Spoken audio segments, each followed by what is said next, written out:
아멘입니다. 감사합니다. 안녕하세요. 대타로 나왔습니다. 예. 지금 시작하는 즈음이라 조금 떨리는데요. 중반 지나고 나면 들을만 하실 겁니다. 예, 우리 앞뒤 좌우에 있는 분하고 한번 인사라고 할까요? 한번 좀 자극을 한번 드리면 좋겠습니다. 잘하고 계십니까? 이렇게 한번 질문해 주십시오. 잘하고 계시는지 모르겠습니다. 잘하고 계십니까?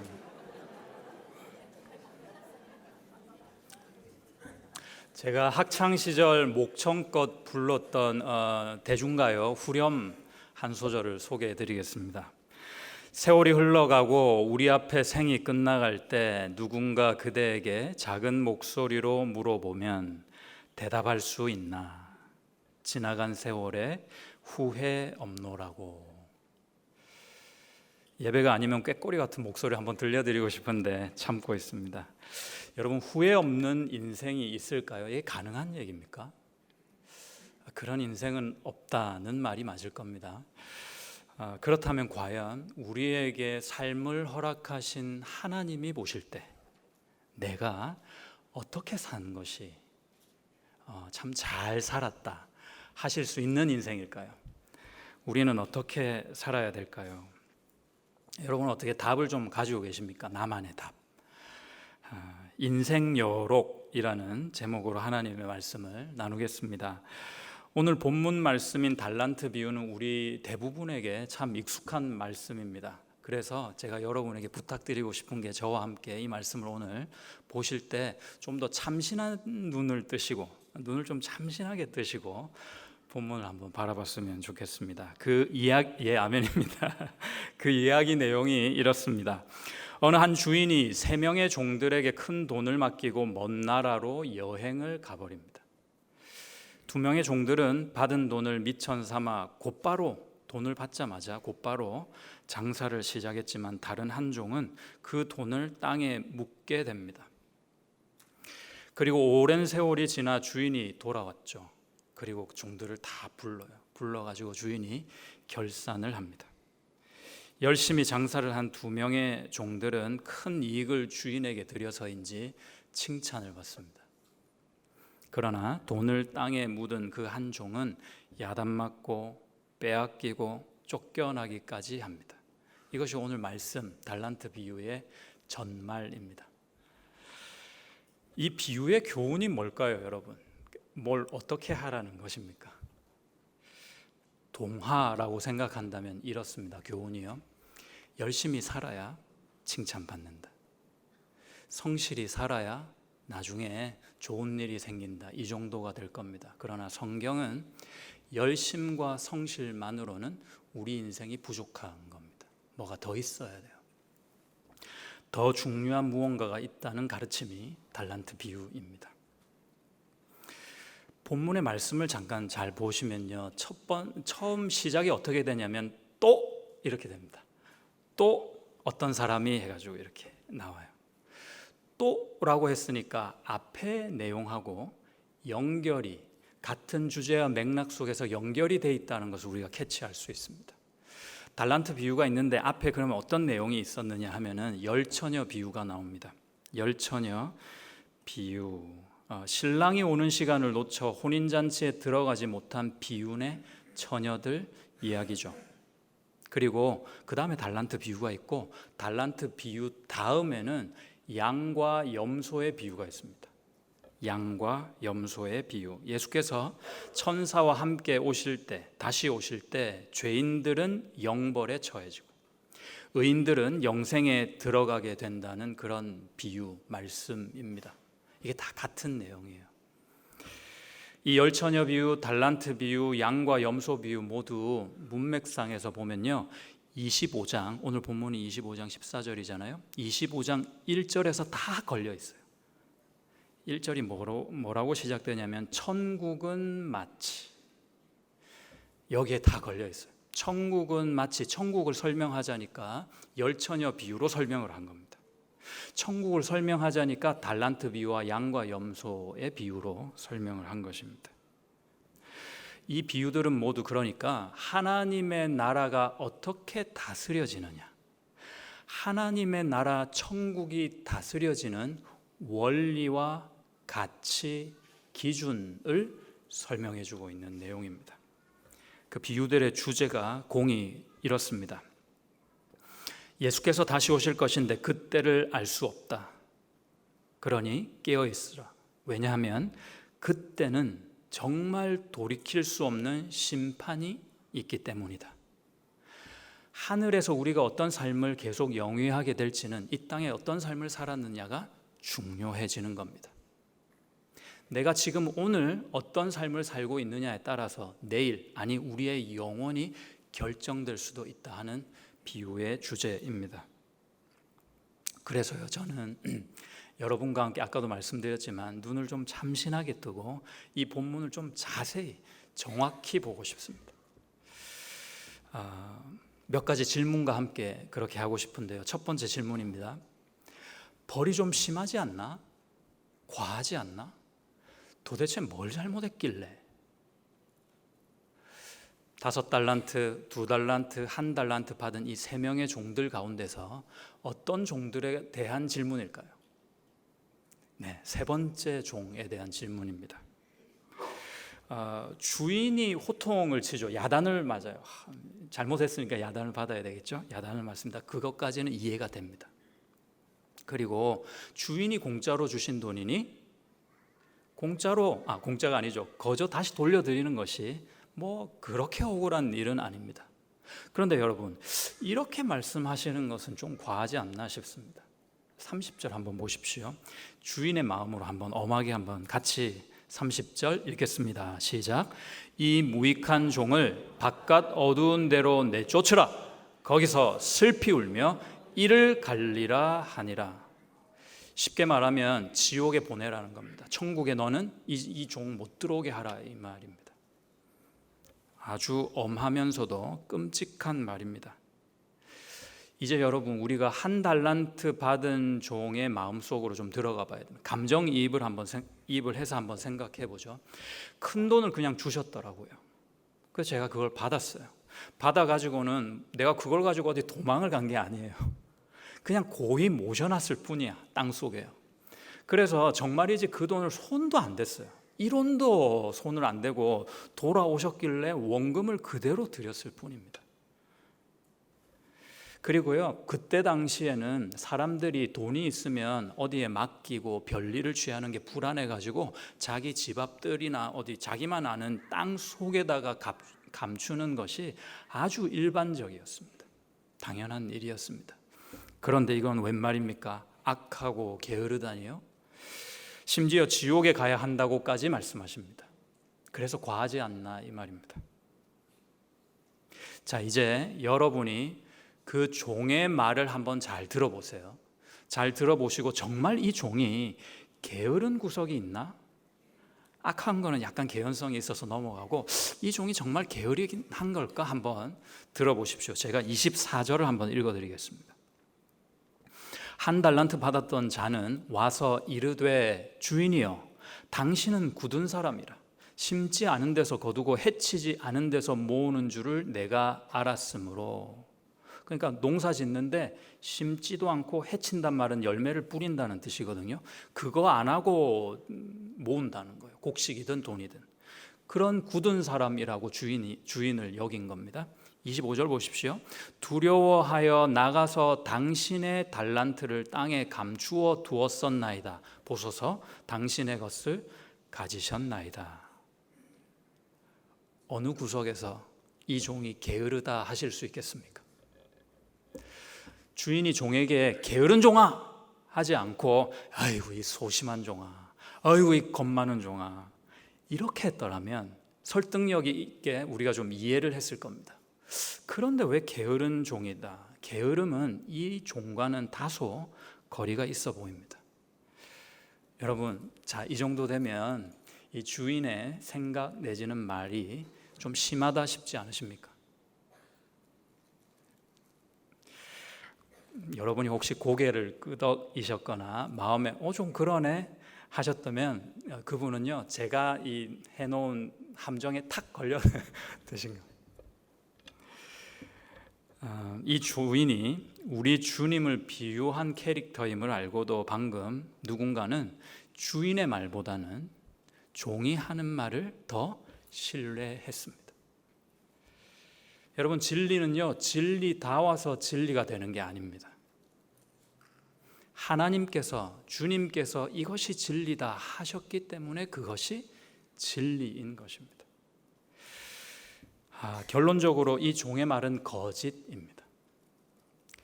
주인은 이 종이 정말 손해가 걱정되었더라면 은행에라도 맡겨가지고 원금과 이자를 취하지 그랬니 하면서 논박해요.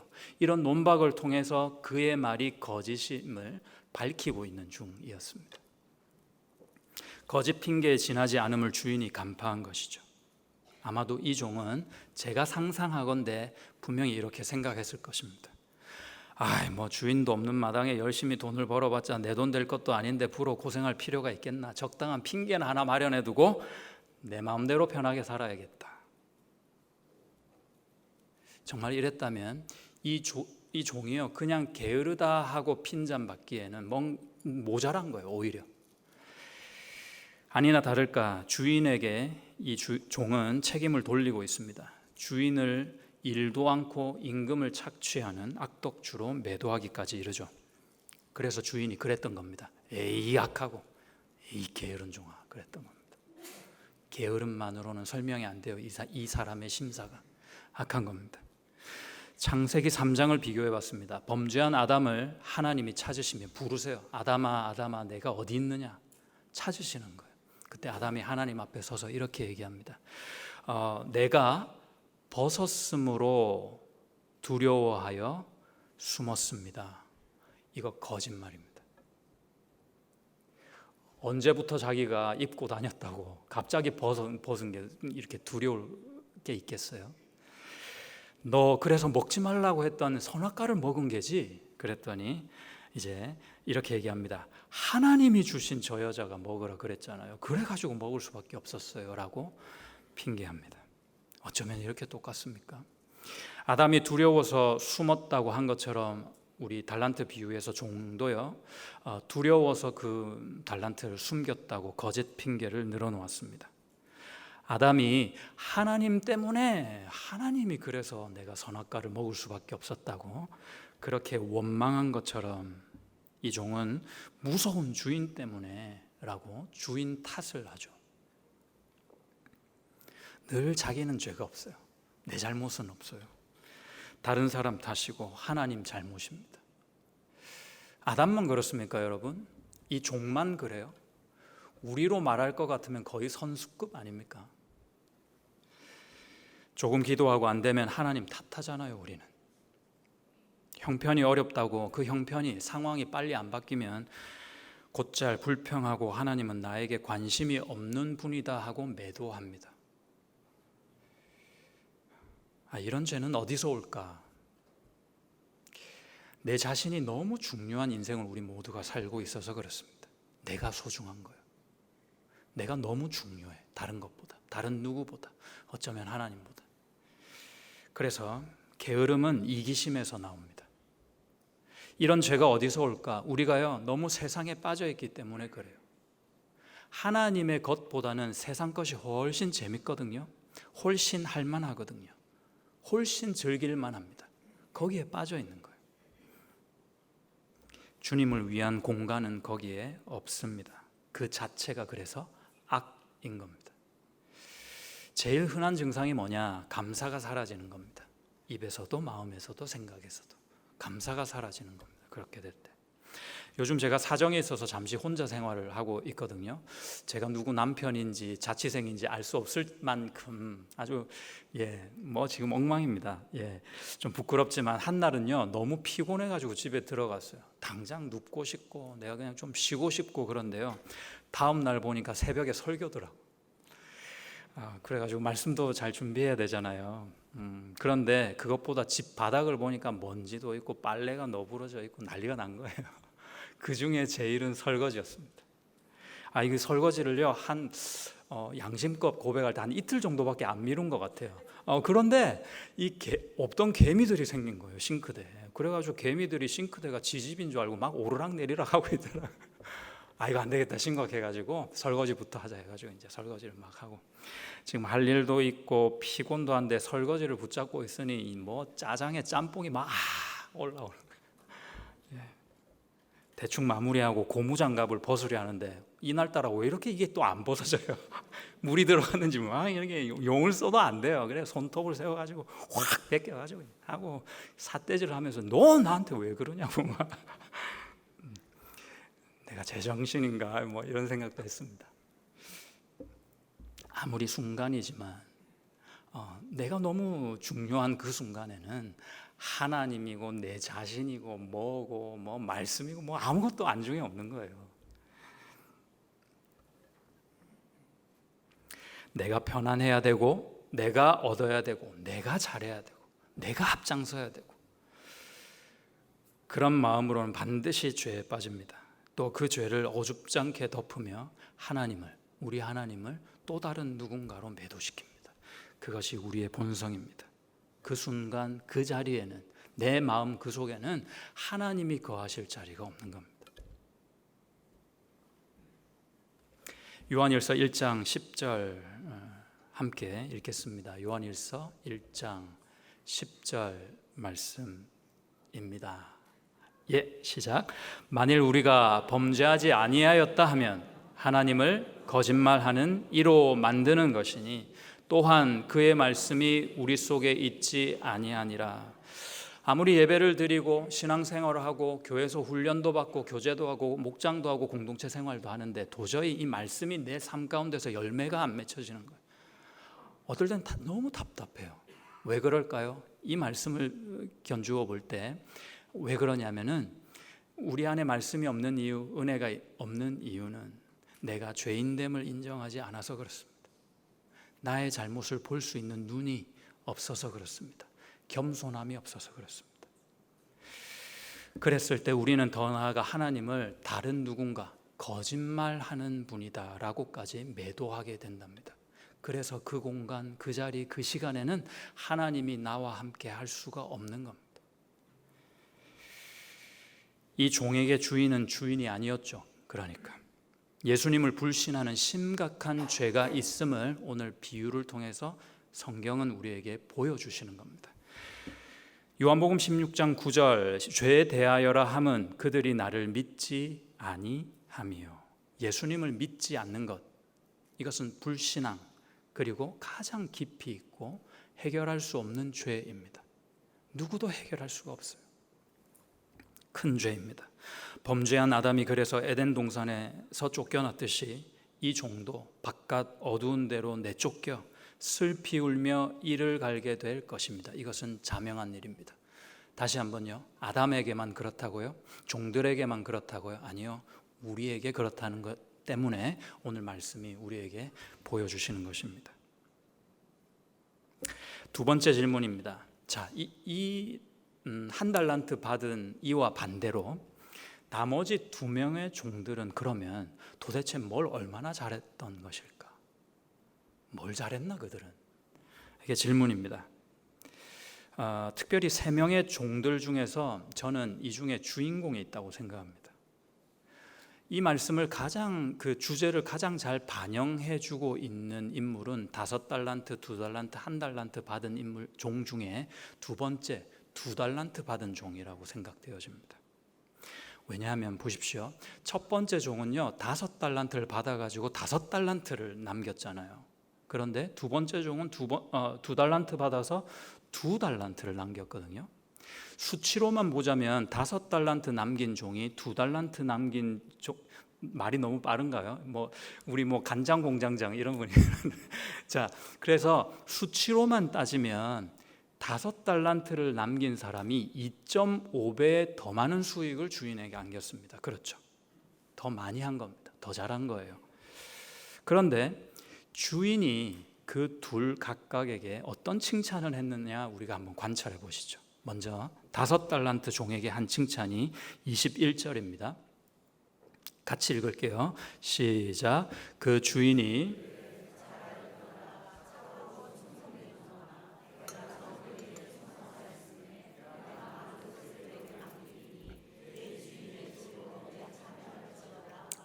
이제 2달란트 종이 받은 칭찬입니다. 23절 시작. 그 주인이 이르되 잘하였도다 착하고 충성된 종아, 내가 적은 일에 충성하였음에 내가 많은 것을 내게 맡기리니 내 주인의 즐거움에 참여할지어다 하고, 제가 강세를 좀 일부러 두 번째는 넣어 읽었지만 토시 하나 안 바뀌고 똑같은 내용의 칭찬이죠. 벌어들인 건 더 많은데 칭찬의 내용은 아주 똑같습니다. 저는요, 이게 얼마나 은혜가 되는지 모르겠습니다. 하나님은 우리를 평가하실 때 결과물로 평가하지 않으십니다. 수치나 크기, 양 그런 걸로 우리의 고절을, 높고 낮음을 평가하지 않으십니다. 나누지 않으십니다. 과정과 내용이 중요하기 때문에 결과가 좀 못 미칠 수 있어도 그 사람이나 더 잘한 사람이나 칭찬은 똑같이 주십니다. 이것이 하나님 나라의 절대평가 원칙입니다. 상대평가가 아니라 절대평가입니다. 잘하면 모두가 1등이고 모두가 합격인 거예요. 누구든지 예수 믿으면 반드시 구원받는 하나님의 나라, 은혜의 법칙입니다. 얼마나 좋습니까? 사실 애초부터 이 주인이요, 종들에게 거금을 맡기면서 야, 내가 지금 너한테 거금을 맡기니까 이 돈 가지고 돈 벌어와야 돼 라고 요청한 적이 없어요. 그냥 맡긴 거예요. 주인은 알았을 것입니다. 장사를 하게 되면 이득을 볼 수도 있겠지만 이미천으로 장사를 할 때 손해를 볼 수 있다는 것을 이 장사 베테랑 주인은 알고 있었어요. 그래서 그냥 맡긴 겁니다. 주인은 오히려 그래서 돈은 잃더라도 어쩌면 다른 것을 얻으려고 했지 않았을까 싶습니다. 분명히 그렇습니다. 무엇을 얻으려고 했나? 바로 사람입니다. 내가 믿을 만한 그 사람을 얻고자 해서 돈을 포기해서라도 그 사람을 얻고 싶은 거예요. 여러분, 사업을 해보신 분은 좀 아마 이해를 하실 겁니다. 사업을 딱 같이 시작해가지고 초창기에는 자본이 많이 부족하니까 사원을 이렇게 구인 뽑을 때 이렇게 능력 있고 실적을 잘 올릴 만한 그런 인재를 원해서 이렇게 뽑게 되는데요.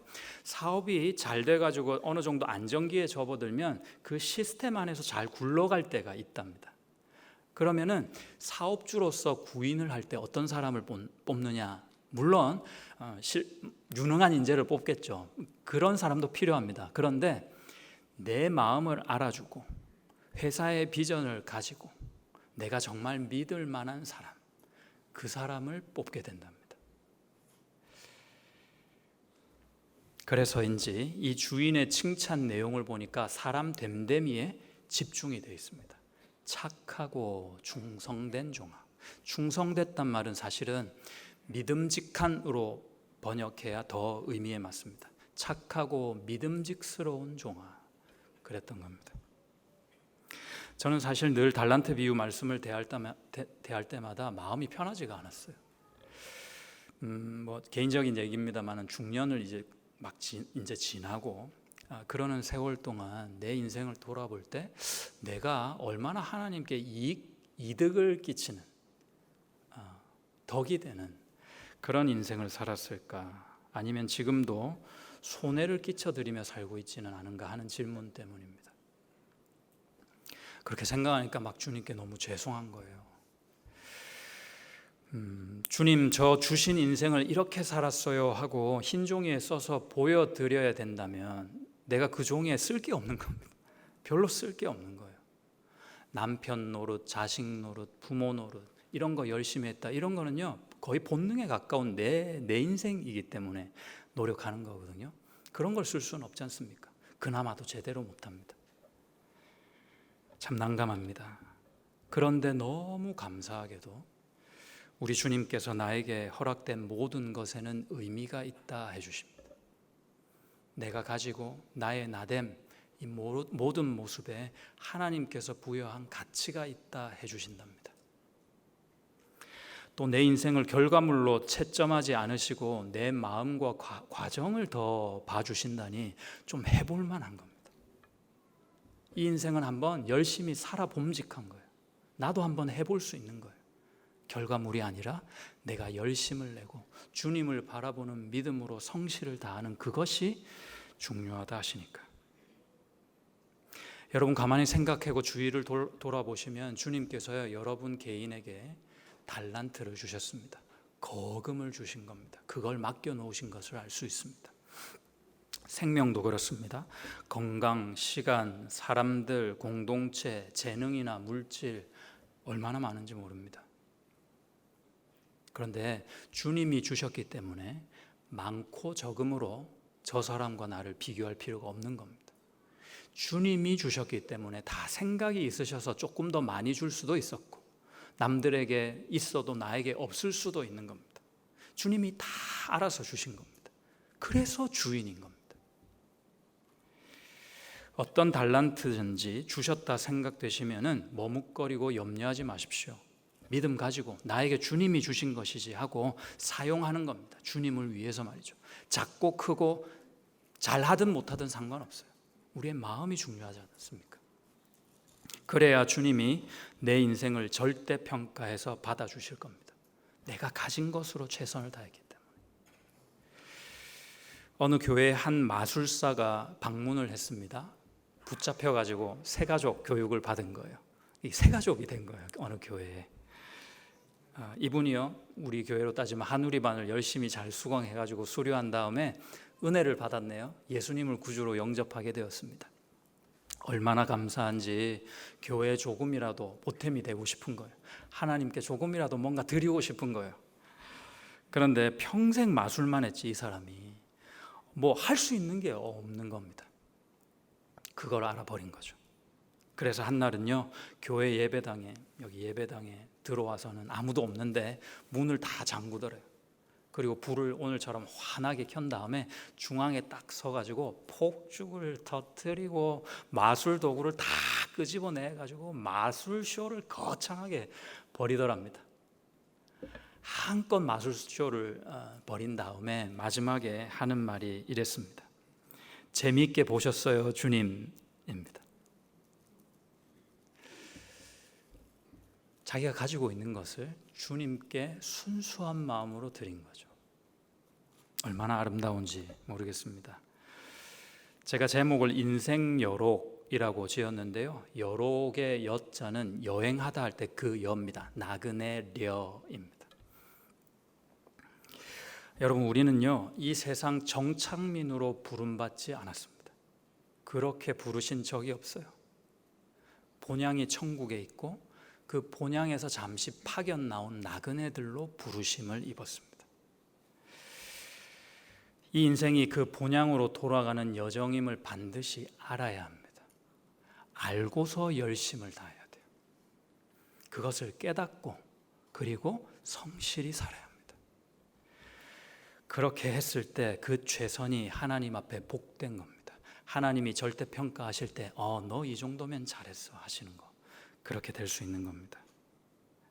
그런 우리 인생의 단편 순간 한순간 한순간들이 지금 이 시간에도요 오늘 1월 15일이죠 오전인데 지금 이 시간에도 그 우리의 본향 하늘에서는요 다 기록되고 있어요. 막 타자 소리가 뭐 엄청나게 많이 들릴 수 있겠습니다. 한치도 빠짐없이 다 기록되고 있어요. 그리고 어느 날 되면요 주님이 우리 인생 여록의 독자가 돼가지고 딱 보시는 거예요. 별로 안 믿으시는 눈치이신데 성경 속의 여러 인물들도 그렇습니다. 여러분 아는 인물들 있잖아요. 아브라함, 이삭, 야곱, 뭐 다윗도 있고 많잖아요.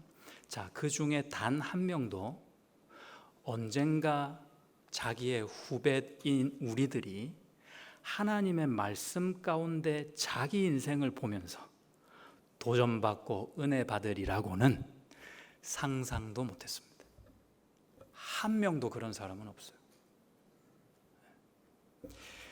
예를 들면 그런 거죠. 아브라함이 한 2000년 전 사람이니까 이렇게 아브라함이 믿음의 결단을 하면서 귀한 삶의 여정을 살면서요 혹시라도 이런 상상을 한 겁니다. 가만히 있어보자. 오늘이 4000년 뒤에 내 믿음의 후배들이 오늘 내가 이렇게 믿음으로 승리한 걸 듣고 보면서 하나님의 은혜를 깨닫겠지 하고 한순간도 상상을 못했다는 겁니다. 그런데 하나님의 말씀에 그의 인생이 담겨져 있는 놀라운 영광을 그는 누리는 겁니다. 천국 갔으니까 알 겁니다. 아마 아브라함 선배님도. 여러분, 우리의 인생도 그렇습니다.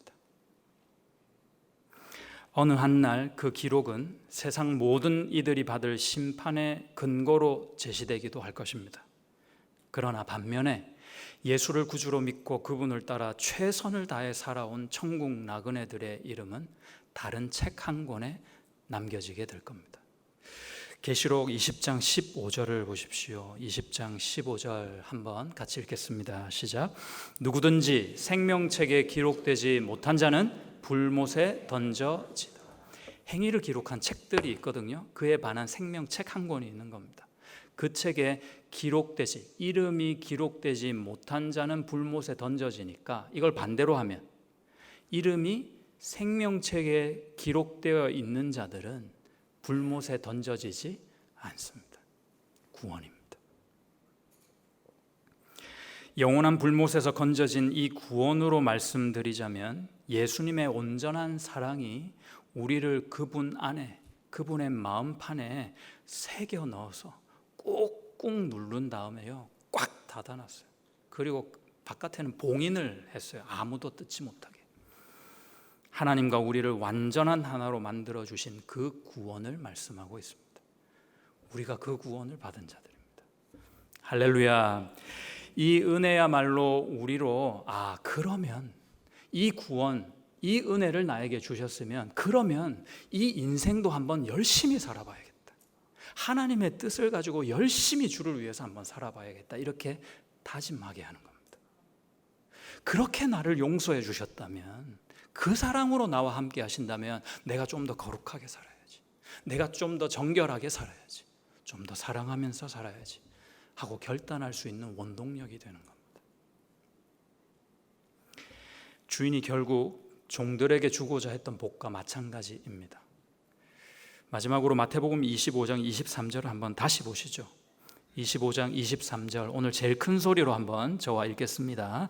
그 주인이 이르되 잘하였다 착하고 충성된 종아, 내가 적은 일에 충성하였음에 내가 많은 것을 내게 맡기리니 내 주인의 즐거움에 참여할지어다 하고, 달란트를 주고 장사를 하고 이문을 남긴 것이 적은 일이랍니다. 돈이 적은 돈이 아닌데 적은 거래요. 한 달란트가 6천 데나리온인데요. 그 당시 시골 노동자가 하루 일하면 받는 품삯이 한 데나리온입니다. 6천일 동안 일해야 한 달란트 받는 거예요. 얼추 계산을 하면 20년을 안 쓰고 모아야 되는 돈이 한 달란트입니다. 남긴 돈이 10달란트면 200년을 모아도 쉽지 않은 돈을 맡기고 장사하는데 그 일을 적은 일이라고 합니다. 그리고 그 뒤에 주인의 속내가 더 드러납니다. 보시면 내가 많은 것을 너에게 이제 맡기겠다 하는 겁니다. 이때 많은 것은요, 원어로 보면 돈을 더 많이 줘서 맡기겠다는 뜻이 아닙니다. 훨씬 더 많은 것 위의 것입니다. 그러니까 종류가 차원이 전혀 다른 어떤 것, 훨씬 좋은 것, 돈 말고 그걸 맡기겠다는 겁니다. 그것이 무엇이냐? 뒤에 또 설명이 되어 있습니다. 그것이 뭔지. 너의 주인의 즐거움에 참여하겠다. 종인데 어떻게 주인이 즐거워하는 것으로 즐거워한단 말입니까? 종이 주인이 될 때 가능합니다. 종인데 주인의 자리로 끄집어 올려주시는 겁니다. 구원의 은혜입니다. 하나님과 예수님과 나를 하나로 묶으시는 하나됨의 역사, 그 은혜를 말씀하고 있습니다. 세 번째 질문을 드리면서 말씀을 정리하겠습니다. 만약입니다. 한 달란트 받은 종이 받은 그 돈을 땅에 묻지 않고요, 주인의 마음을 딱 깨달아가지고 자기도 성실하게 열심을 다해가지고 장사를 했다면, 장사를 했는데 시기가 좋지 않아서인지 그 장사가 그만 실패해버린 거예요. 그래서 원금의 반토막이 아니라 원금을 거의 다 날려버렸어. 그런데 공교롭게 그때 주인이 다시 돌아왔어요. 그리고 그 주인이 결산하자 해가지고 주인 앞에 섰습니다. 주인이 이 종에게 뭐라 하셨을까요? 같은 질문입니다. 내 스스로 돌아보니 내세울 것 하나 없는 인생, 내 인생, 만회할 기회조차도 없이 어느 순간 내가, 여러분 한 사람 한 사람이 마지막 순간을 맞이하고 많이 나를 기다리고 계신 주님 앞에 서는 그 순간이 왔습니다. 주님이 그런 나를 보시면서 뭐라 해주시면 참 좋을까요?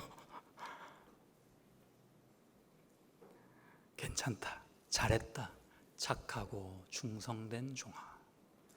분명히 그러실 겁니다. 저와 여러분의 인생 여록이 이 한마디로 잘 맺음되기를 그 예수님의 이름으로 축복합니다. 기도하겠습니다. 하나님, 여전히 우리의 삶이 내가 마음대로 할 수 있는 인생이라 여기며 살아가고 있는 나의 모습을 봅니다. 그러나 오늘 말씀 가운데 주신 인생이며 귀한 것이고 가치와 의미가 있음을 발견합니다. 하나님, 우리 인생을 어렵게 살고 있는 누군가에게 이 말씀이 환한 빛으로 역사해 주시기를 간절히 기도합니다. 도무지 벗어날 길을 찾지 못하고 막막한 터널 가운데 지나고 있는 누군가에게 하나님께서 직접 오늘 찾아가 주셔서 다시 한번 주님을 바라보고 주님께 매달려 기도할 수 있는 용기, 참다운 용기를 허락해 주시기를 간절히 기도합니다. 세상을 벗삼아 살고 있는 아둔한 인생들이 있다면 그 세상을 거스르며 다시 한번 지친 무릎을 세워 주님 앞에 겸손하게 엎드리겠다 다짐하는 오늘 이 시간 되게 하여 주옵소서. 감사드리며 예수님 이름으로 기도합니다. 아멘. 감사합니다. 우리 한번 아까 드렸던 찬양 다시 한번 찬양할 텐데요. 제가 그 가사를 한번 같이 보면 좋겠습니다. 가사가 이렇습니다, 여러분. 내 인생 여정 끝내어 강 건너 언덕 이를 때 하늘 문 향해 말하리 예수 인도하셨네. 이 가시밭길 인생을 허덕이면서 갈 때에 시험과 환난 많으나 예수 인도하셨네.